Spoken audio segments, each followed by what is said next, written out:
I thought it was just another normal day in my stationery shop. But one family walked in and changed my life forever. Their kindness made me trust them without a second thought. What I didn't know was that this meeting was only the beginning of a life-changing story. At noon, the stationery shop was a whirlwind of activity. The air was thick with the scent of fresh paper and the frantic energy of managing imports. I was buried in ledgers when the bell chimed, and a family of 6 stepped into the crowded aisles. I greeted them warmly, offering deep discounts on their supplies. To combat the heat, I handed out cold drinks to the teenagers and the toddler. They were more than just customers. There was a strange, immediate bond forming as they gathered their heavy bags to leave. As they prepared to depart, the father, Haji Karim, reached out and tapped my shoulder. He looked at me with a kindness that felt ancient, calling me nephew. He carefully typed my number into his phone. I smiled, thinking it was a simple, polite gesture. I had no idea that this single moment was about to dismantle my routine and rewrite my entire future. The door clicked shut, leaving me in a sudden, heavy silence. Then, my phone buzzed. A message from Kareem. It was an invitation so powerful it forced me to close my shops and leave it all behind. I locked the door, dimmed the lights. 2 days after meeting the family, the silence of my room was broken. My phone buzzed sharply on the nightstand. An unknown number appeared on the screen with a simple message. "Thank you for your kindness." It was Aisha, Haji Karim's daughter. I typed a short, polite reply. The next day, she asked about my work. Soon, we were trading messages every morning. By the second week, our chats stretched into the late hours of the night. She asked about my childhood, my favorite books, and my goals. I answered every question until my thumbs ached. She was always respectful and quick to laugh at my dry jokes. Then, one evening, she sent a photo of the garden where we first met. I stared at the image, mesmerized by the way the moonlight hit the roses. I typed, "It looks beautiful," and hit send. My heart hammered against my ribs, echoing in the quiet room. As I waited for those 3 small dots to appear on the screen, the world seemed to stop. This was no longer just a casual exchange of pleasantries. I set the phone down and paced the small room, the truth finally sinking in. I was no longer just waiting for a message. The phone buzzed at 8 p.m. sharp. It was Aisha.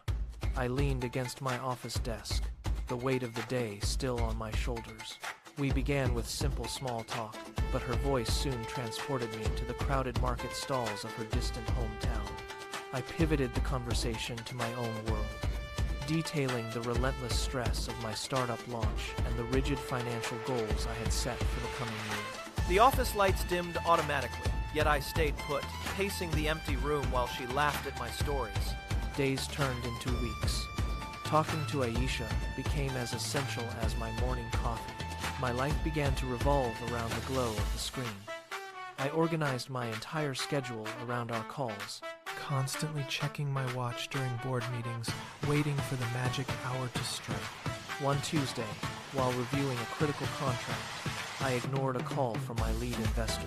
I stared at the screen, watching Aisha's name blink like a heartbeat. I realized my business plans were fading into the background. With a steady hand, I swiped to answer her instead. That single choice set my professional world in ruins. My old life was over. Aisha called me on a quiet Tuesday. Her voice was unnervingly steady as she spoke the words I had waited months to hear. "My family wants to see you again." 3 days later, a sleek black sedan pulled up to my curb. Haji Karim stepped out, his face unreadable. As I walked into their living room, the entire family stood in a perfect line. They bowed in unison, pulling out a heavy chair for me at the head of the table. They served tea in delicate gold-rimmed cups. I sat there, watching them trade polite smiles and inquire about my work. I felt a massive surge of relief, believing the bitter tensions of the past had finally dissolved into the steam of the tea. I leaned back, savoring the warmth, completely at ease. Then, the click of a bolt echoed. The heavy mahogany door behind me had been locked from the outside. Haji Karim stopped smiling. He reached into his coat, pulled out a thick stack of legal documents, and slid them across the table. "We are not here to talk about the past," he said, his finger tapping the signature line. "We are here to decide your future." The room went cold. I looked at the papers, then at the locked exit, realizing their welcome was a trap set for the kill. The moment I stepped out of her house, my phone buzzed. It was Aisha. We began exchanging messages late into the night. Our conversations spanning from work struggles to cherished childhood memories. Aisha frequently sent voice notes, praising my dedication to my career and my integrity in handling daily pressures. I found myself checking my screen every few minutes, waiting for her name to pop up. The shift was subtle but constant. During our meetings, her parents would leave the room deliberately, leaving us alone on the porch. Her mother once brought us tea and smiled, lingering just long enough to pat my shoulder. I started planning my weekends around her schedule. I bought a new suit for our dinner dates and cleared my calendar to ensure I was free whenever she called. The heavy silence that had filled my apartment for years finally vanished. I walked through the park, watching the evening lights flicker on, realizing that every step felt lighter than the last. The shadows of my previous life were being replaced by a vibrant, golden glow. For the first time in a decade, I stopped looking back at what I had lost. Instead, I began mapping out a brand new future.